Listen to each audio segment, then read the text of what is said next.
Hello students, आज हम 11वीं कक्षा की राजनीतिक विज्ञान का सिलेबस शुरू करने जा रहे हैं। और आज जैसा कि आप जानते हैं कि हम फर्स्ट बुक का फर्स्ट अध्याय संविधान क्यों और कैसे पढ़ेंगे।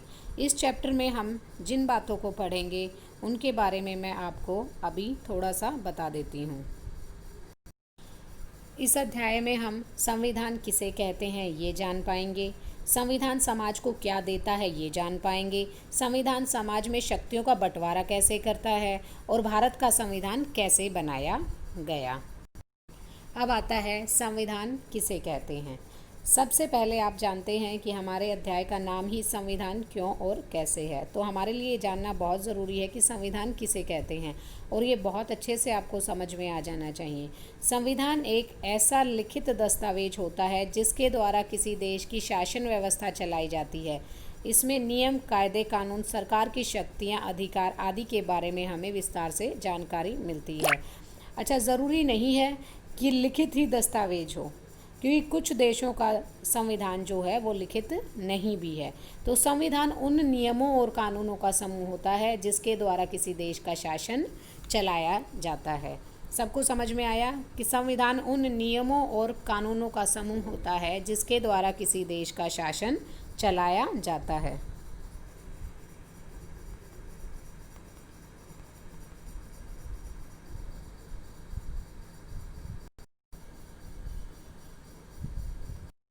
अच्छा, अब आपको मैं एक उदाहरण से समझा रही हूँ। आपका स्कूल का ही उदाहरण देकर आपको समझाती हूँ कि संविधान क्या है, किस तरह के नियम और कानून उसमें दिए हुए हैं। अगर आप अपने स्कूल को ही लें तो हमारे स्कूल में क्या है, हमारे आने जाने के टाइम निश्चित है, वहाँ पर हमारे रहते हुए हमें कौन कौन सी क्लास लेनी है, कौन से सब्जेक्ट आपको मिले हुए हैं वो भी निश्चित होते हैं, नियमों के अनुसार वो आपको दिए जाते हैं। उसके अलावा अगर आप क्लास में टीचर नहीं आ रहा है किसी टाइम पे तो उसकी भी दंड की व्यवस्था होती है कि मैडम उसको बोलती हैं कि भाई आप टीचर हैं और आप टाइम से अपनी क्लास में क्यों नहीं जाते हैं। आप लोगों के लिए भी फ़ीस टाइम से देना होता है। उसके अलावा भी बहुत सारे नियम कानून जो होते हैं वो सभी के लिए स्कूल में मान्य होते हैं और नियमों और कानूनों को मानते हुए ही प्रिंसिपल मैम उनको लागू कर देती हैं और वो सब पर लागू होते हैं और डिपार्टमेंट से आते हैं वो नियम, उनको फॉलो करवाना मैडम का काम होता है और मैडम उनको फॉलो करवाती हैं हमसे और हम उन नियमों को फॉलो करते हैं। अगर ऐसा ना हो, ये नियम और कानून ना हो तो क्या होगा? क्या आप टाइम से स्कूल में जाएंगे? नहीं जाएंगे। क्या मैं टाइम से स्कूल में जाऊंगी? नहीं जाऊंगी। शायद मैं भी ये सोचूंगी और थोड़ी देर बाद चले जाऊँ, होगा ना ऐसा ही। जब तक ये नियम नहीं बनेंगे तब तक स्कूल की व्यवस्था को भी ढंग से चलाना मुश्किल होगा। सब अपनी मनमानी करेंगे तो लॉस हो जाएगा, आपका भी होगा और हमारा भी होगा। हम बच्चों को पढ़ा नहीं पाएंगे, हमारा सिलेबस पूरा नहीं होगा, होगा ना। लेकिन अगर हम संविधान की तरह ही जो नियम कानून उनको फॉलो करेंगे तो स्कूल भी अच्छे से चलेगा और उसी तरीके से जब ये संविधान के नियम जो फॉलो होते हैं उससे हमारा देश सुचारू ढंग से कार्य करता है, आगे बढ़ता है। अब हमारे देश में, भारत देश में संविधान जो है वो सर्वोच्च सत्ता है। सरकार चाहे किसी भी पार्टी की हो, बीजेपी की हो या कांग्रेस की सरकार हो, लेकिन शासन जो है वो संविधान के अनुसार ही चलाया जाता है। हमारा संविधान कब बनकर तैयार हुआ था? मैंने आपको बताया कि संविधान 26 नवंबर 1949 को बनकर तैयार हुआ और 26 जनवरी 1950 को भारत का संविधान लागू हो गया था। अब संविधान में देखो सारी चीज़ें दी होती हैं। संविधान में दिया हो कि राष्ट्रपति की क्या शक्तियाँ, प्रधानमंत्री की क्या शक्तियाँ हैं और शासन की जो और व्यवस्थाएं उनकी क्या शक्तियाँ, कानून कौन बनाएगा, लागू कौन करेगा, अगर कानून तोड़ा जाएगा तो दंड कौन देगा और प्रधानमंत्री अगर चुने जाएंगे तो किस विधि द्वारा चुने जाएंगे, क्या नियम कानून उनको चुनने के होंगे, राष्ट्रपति का चुनाव कैसे होगा।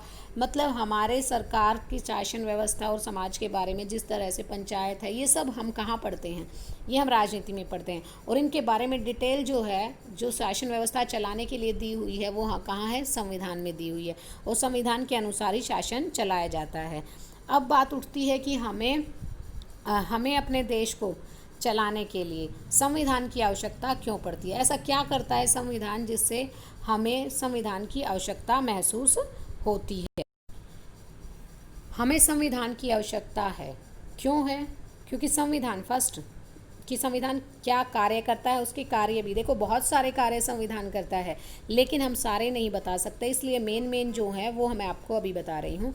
और इस अध्याय में हम वो मेन जो 4 कार्य हैं, 5 कार्य हैं, वो पढ़ेंगे कि संविधान क्या करता है और कैसे। संविधान तालमेल बढ़ाता है और भरोसा दिलाता है किनको? देश की जनता को, लोगों को। संविधान पर विश्वास है कि संविधान का पहला काम जो है वो बुनियादी नियमों का एक ऐसा समूह उपलब्ध कराए जिससे समाज के सदस्यों में विश्वास पैदा हो, समाज के सदस्यों में न्यूनतम समन्वय और विश्वास बना रहे। अब बुनियादी नियम मैंने यहाँ बताया कि संविधान का पहला काम यह है कि बुनियादी नियमों का एक ऐसा समूह उपलब्ध कराए जिससे समाज के सदस्यों में एक न्यूनतम समन्वय और विश्वास बना रहे। बुनियादी नियम कौन से होते हैं? पहले ये कंसेप्ट यहाँ क्लियर कर लेना चाहिए कि बुनियादी नियम क्या है। अब बुनियादी नियम वो नियम होते हैं जिनके ऊपर और सारे जो नियम होते हैं वो डिपेंड हो जाते हैं। अगर मैं एक बात आपको बोलूँ कि आपको स्कूल में एडमिशन लेना है और आप स्कूल में आ रहे हैं, लेकिन जो नियम आपका पहला नियम है कि आपको सुबह 7 बजे स्कूल आना है और 2:30 बजे आपकी छुट्टी हो जाएगी या 2 बजे आपकी छुट्टी हो जाएगी, तो 7 से 2 का आपका टाइम है। अगर ये बुनियादी नियम आप फॉलो नहीं करेंगे तो क्या इसके अलावा जो नियम हैं वो आप फॉलो कर पाएंगे? आपको फ़ीस देनी है, आपको अपने टाइम टेबल के अकॉर्डिंग क्लास लेनी है, क्या वो नियम आप फॉलो कर पाएंगे? जब तक बुनियादी नियमों को ना माना जाएगा, जब तक बुनियादी नियमों को फॉलो नहीं किया जाएगा, तब तक अन्य नियमों को फॉलो करने का कोई फ़ायदा ही नहीं रहेगा आपके लिए। जब आप 7 बजे स्कूल में नहीं आ रहे हैं, आप 12 बजे स्कूल में आते हैं, मान लो कि आप 7 बजे के स्कूल में 12 बजे आते हैं, तो क्या होगा? जो आपका टाइम टेबल है, जो आपकी क्लासेस चल रही हैं, वो क्या होंगी? छूट जाएंगी। और जब क्लासेस ही छूट जा रही हैं और आपको जो एक लिमिटेड जो फ़ीस आपको भरनी है वो आप भरेंगे, तो उस फीस का भी कोई फ़ायदा नहीं है, आपके स्कूल आने का भी कोई फ़ायदा नहीं है। जो बुनियादी नियम है, आप जब वो फॉलो नहीं कर ले तो और सारे नियम आपके लिए बेकार हो गए हैं ना। अब मैं बताती हूँ कि संविधान तालमेल कैसे बढ़ाता है। तालमेल कैसे बढ़ाएगा? अब हमारा भारत इतना बड़ा देश, उसमें अलग अलग धर्म, जाति, रंग, संस्कृति के लोग रहते हैं। सब एक दूसरे की संस्कृति को तो फॉलो नहीं कर सकते, सबकी अपनी संस्कृति है, अपनी भाषा है, सब अलग भाषा, मतलब अलग अलग भाषा बोलने वाले, अलग अलग धर्म जाति के लोग रहते हैं। लेकिन अगर इन सब को एक ही कानून को फॉलो करना है, अगर हम एक कानून बनाने के लिए भारत देश में वैसे ही बोल दें कि भाई एक कानून है, तो सब अपने अपने अकॉर्डिंग कानून बना लेंगे। एक एग्जांपल से मैं अगर आपको ये बात बताऊं कि भाई अगर मैं बोलूं कि क्लास में, अब क्लास का उदाहरण लेते हैं, अगर आपकी क्लास में एक बच्चे को मैंने कहा कि क्लास को एक 2-4 नियम बनाने हैं जो हमारी क्लास के लिए होंगे, तो क्या होगा? कुछ बच्चे ऐसा नियम बनाएंगे, जो लेट आने वाले बच्चे हैं वो क्या कहेंगे कि हाँ मैडम ऐसा होगा कि हम स्कूल को 9 बजे का कर लेते हैं, ठीक है। और बच्चे जो टाइम से उठते हैं और टाइम से आने वाले हैं वो कहेंगे नहीं मैडम हम तो स्कूल को 7 बजे का ही रखेंगे, लेकिन छुट्टी 1 बजे कर लेते हैं। जब 2 बजे छुट्टी होनी है तो उसको 1 बजे कर लेते हैं। तो इसके अकॉर्डिंग क्या होगा?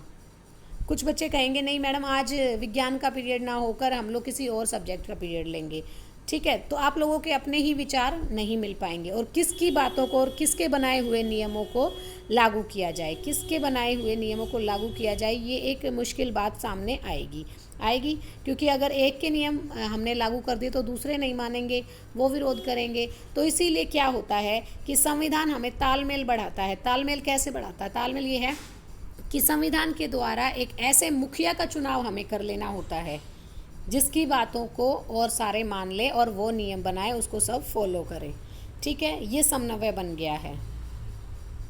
अब मैंने बताया कि संविधान जो है वो निर्णय करता है कि भाई मुखिया चुना जाए। अब मुखिया जो होगा उसको शक्तियाँ दी जाएंगी।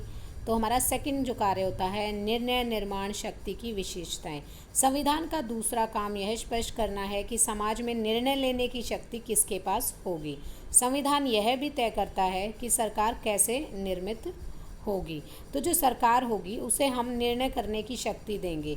जिस तरह मैंने अभी आपको एग्जाम्पल से बताया है कि आपकी क्लास में ही इतने बच्चों में ही विवाद हो जाता है कि हमें अपने नियम बनाने, तब देश तो बहुत बड़ा है तो उसमें तो होता ही है।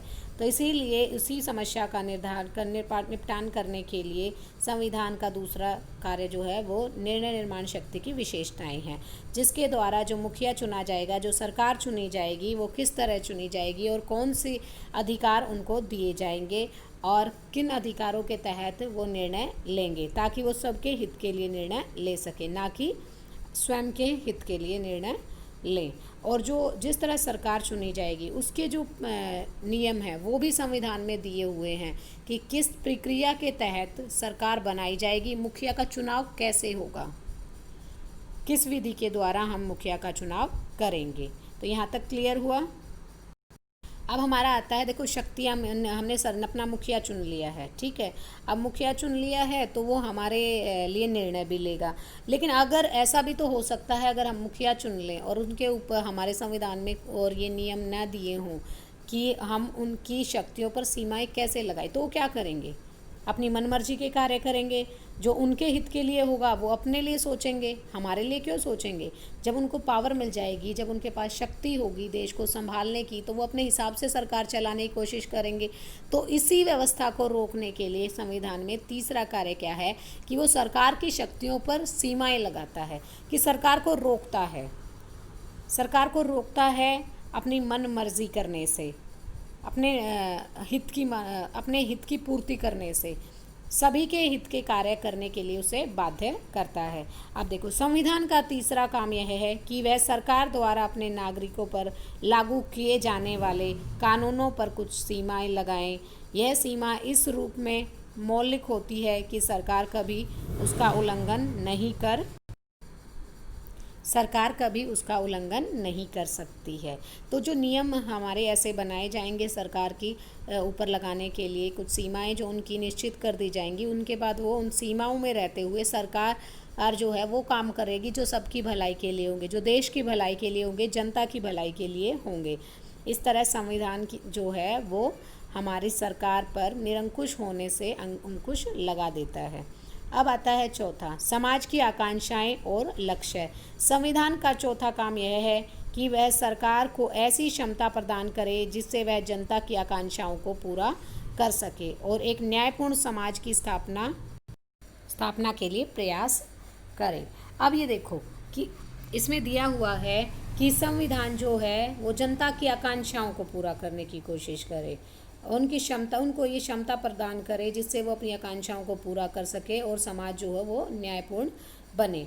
अब ये देखो, जब भारत आज़ाद हुआ था और संविधान का निर्माण हुआ था, तब जो देश की परिस्थितियाँ थी क्या थी, भेदभाव था, बहुत ज़्यादा भेदभाव उस वक्त होता था। उन सबको ख़त्म करने के लिए जो गरीब निचले तबके के जो लोग थे, जो आर्थिक रूप से कमज़ोर थे या जाति व्यवस्था के कारण कमज़ोर रह गए थे, उन सबको बराबर लाने के लिए संविधान में आरक्षण की व्यवस्था की गई, ताकि हम उन गरीब निचली जाति के या उन दलित लोगों को औरों के बराबर ला सकें। उसके लिए संविधान में आरक्षण की व्यवस्था की गई। एक छोटा एग्जाम्पल लो कि हमारे भारत में क्या होता है। अब भारत में अब आरक्षण दे दिया गया, उनको हमारे समाज में बराबर लाने के लिए, सभी के बराबर लाने के लिए आरक्षण दिया गया। लेकिन जब किसी चीज़ में फॉर्म भरना होता है या लगाओ, आपको टीचर में ही लगाओ, तो सबको मौका दिया जाता है। ऐसा नहीं है कि जाति धर्म व्यवस्था के आधार पर आप लोगों को बांट दिया जाए, ये बोला जाए कि अगर आपको टीचर लगना है तो आपका हिंदू होना ही ज़रूरी है या आपका गोरे होने ही ज़रूरी है। ऐसा नहीं है। जब फॉर्म निकलेंगे तो आपको अगर टीचर के लिए भर्ती होना है तो आप सब फॉर्म भर सकते हैं, उसके लिए कोई बाउंडेशन किसी के लिए नहीं होती है। और जो एबल होता है, जो क्वालिफाई कर जाता है पेपर को, वो टीचर लग जाता है। तो इससे क्या हो रहा है, इससे संविधान के द्वारा ही समाज में सभी को बराबर के मौके दिए जा रहे हैं। ऐसा नहीं है कि समाज में कुछ वर्गों को तो आगे बढ़ाया जा रहा है, कुछ को पीछे छोड़ दिया जा रहा है। इन चीज़ों को रोकने के लिए ही संविधान में बराबरी और जनता की आकांक्षाओं को पूरा करने के लिए न्याय व्यवस्था इस तरीके से बनाई गई कि सबकी जो आकांक्षाएं हैं वो पूरी की जा सके, सब अपनी आकांक्षाओं को पूरा करने के लिए उनको मौका दे सके। सरकार मौका दे सकती है, ठीक है, संविधान के अनुसार सरकार हमें मौका दे सकती है। अगर हम उसके योग्य हैं और हम उसको पाने के लिए पूरी कोशिश कर सकते हैं तो हमें करनी चाहिए और हम अपनी कोशिश में सफल हो जाएंगे। तो सरकार की तरफ से हमारे साथ ये अन्याय नहीं होता कि हमारे में से किसी एक वर्ग को आगे बढ़ने के लिए मौका नहीं दिया जाता, बल्कि सभी की आकांक्षाओं को आगे बढ़ाने के लिए मौका दिया जाता है। तो संविधान का हमारा चौथा काम जो था वो जनता की आकांक्षाओं को पूरा कर सके ऐसी क्षमताएं प्रदान करना था।